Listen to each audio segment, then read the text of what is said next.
Bu, baru suami bilang mau isi bensin aja nggak percaya banget lu. Ntar ya Neng, mau isi bensinnya, belaga lihat aja lo mau ngeliat Juleha kan lo. Begitu Pak, perempuan tuh gitulah Pak. Apalagi umur udah 45 Pak, perempuan 45 cemburunya gila Pak. Gila luar biasa. Kenapa? Udah masa expired. Lu gak percaya lu? Kalau bahasa Inggrisnya expired, kalau bahasa Indonesia kadaluarsa. Kalau katanya bahasa kedokteran sudah masuk masa menopause. Siang jadi perempuan mah. Udah masa expired katanya, udah nggak bisa produksi. Kalau yang udah nggak bisa diproduksi, Pak, kalau nggak percaya coba ke pasar. Ada tempat di mana ada makanan atau apapun itu udah masanya expired, dikembalikan, Pak.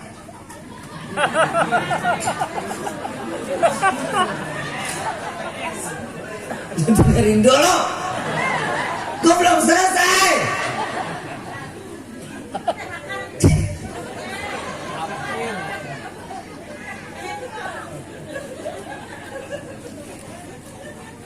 Udah masanya nggak bisa produksi, udah nggak boleh dicicipin,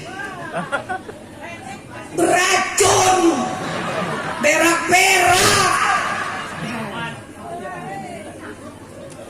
Sorry, tapi memang itu kenyataan. Kenapa masa perempuan pubernya cuma 2 kali, 17 sama umur 25. Laki-laki puber 3 kali, 17, 30, 50. Ibu 50 udah nggak bisa produksi. Kenapa? Sudah masanya udah nggak bisa lagi. Laki-laki 80 kasih anak umur 12 bunting tuh anak. Emang bener. Saya mau tanya ibu, maaf ya, saya mau tanya ibu pernah ke pasar dong? Pernah beli kelapa? Kelapa tua, kelapa muda? Kenapa yang dibeli kelapa tua? Santannya loba. Kan begitu? Tanya bapak, Pak, bapak kalau ke pasar nyari kelapa tua, kelapa muda? Kenapa dicari kelapa muda? Seger and kenyal-kenyal. Lah emang begitu, tanya bapak dong, betul kan Pak? Lu kalau belanja di Egi kan? Tuh, Egi kan kelapanya kenyal-kenyal, seger banget. Gua kadang suka minta dikirimin. Ibu bapak yang dirahmati oleh Allah, saya sebenarnya nggak mau ngebahas masalah rumah tangga, percuma. Udah pengantin lama udah asam garamnya udah ngerasain. Cuman satu, saya cuma mau ngasih tahu, perhatiin suami. Umur sudah makin banyak, perhatian seorang istri kepada suami itu adalah amalan pahala yang besar di hadapan Allah. Jalanin, amin amin aja lu. Bikin gue emosi lu.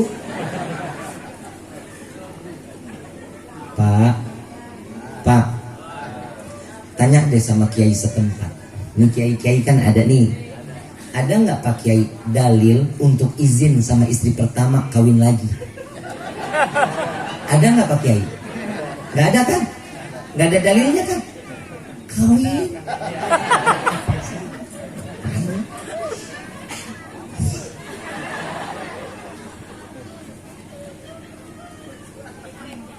Apalagi punya istri orangnya ngungkitan Pak. Dikit-dikit ngungkit, dikit-dikit ngungkit. Ya. Pak, balikin duit aing 20.000. 20.000 diungkap. Sebentar dulu dong yang masih belum ada. Bohong lu. Punya usaha, emasnya keluar Pak, gelangnya. Nih yang ini waktu pengantin baru nih yang buat tambahan modal. Alhamdulillah meledak usahanya. Ngomong keliling tuh, kalau bukan saya yang modalin nggak bakal jalan usahanya. Itu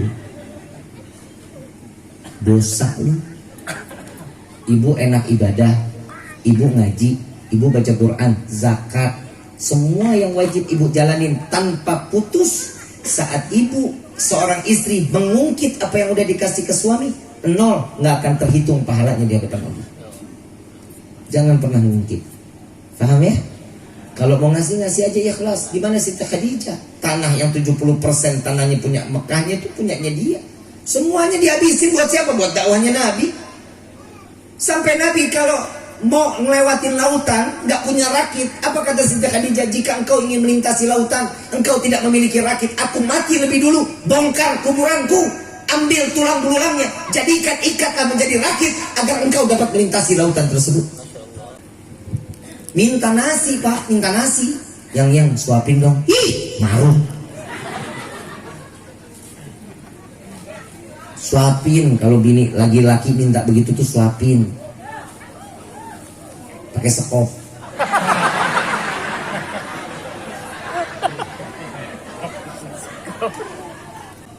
Karena peristiwa Isra wal Mi'raj wajib diyakini dengan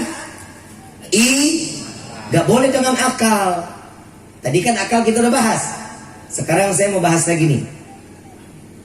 Air pipis sama air mani, air seni dan air seni najis atau suci? Air pipis najis atau suci? Najis. Terkena pakaian, boleh nggak pakaiannya kita pakai?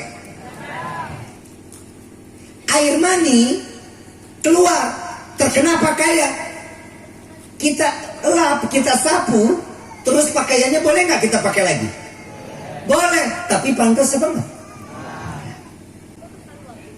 Air seni, kalau kita wudhu, kebelet pipis, kita pipis, kembalikan dirinya untuk menjadi suci setelah istinja, setelah membersihkan, cukup dengan cara wudhu, kita kembali suci.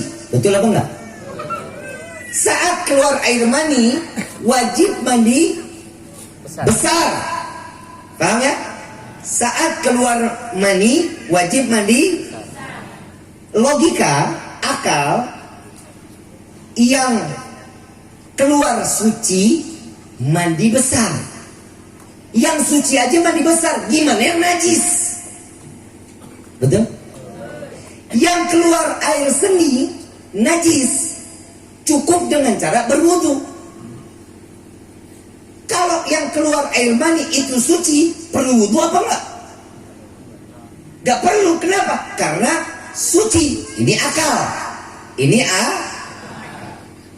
Tapi kenapa sih iman wajib meyakinkan kalau air pipis yang keluar kita cukup dengan berwudu, air mani wajib dengan mandi besar? Simak baik-baik.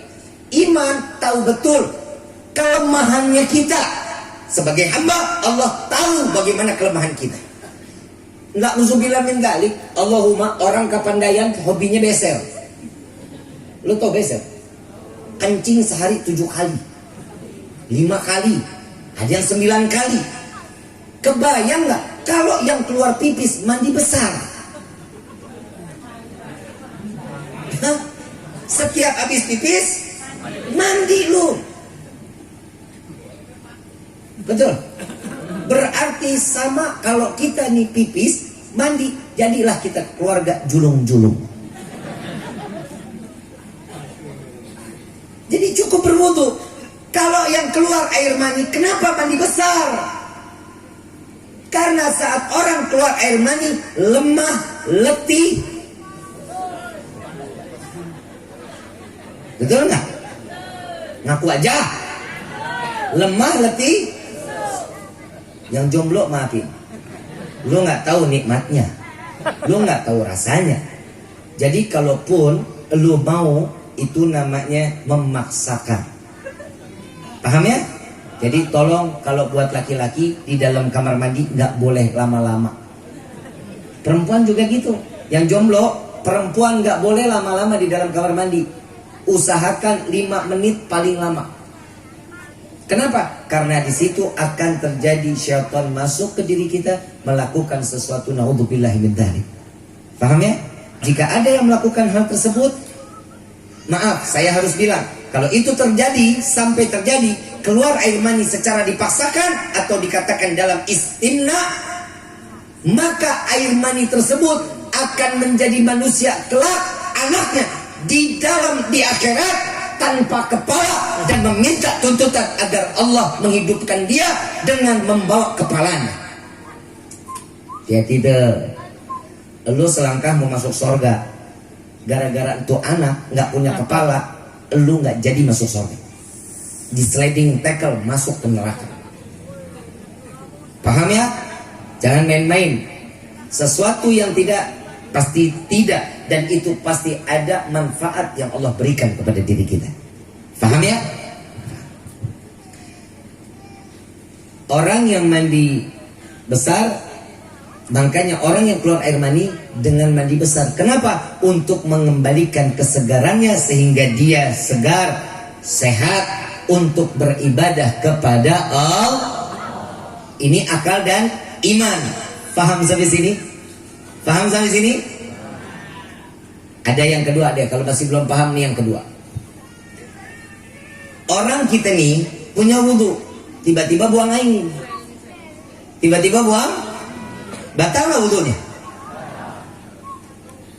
Untuk kembali lagi ke suci, bagaimana?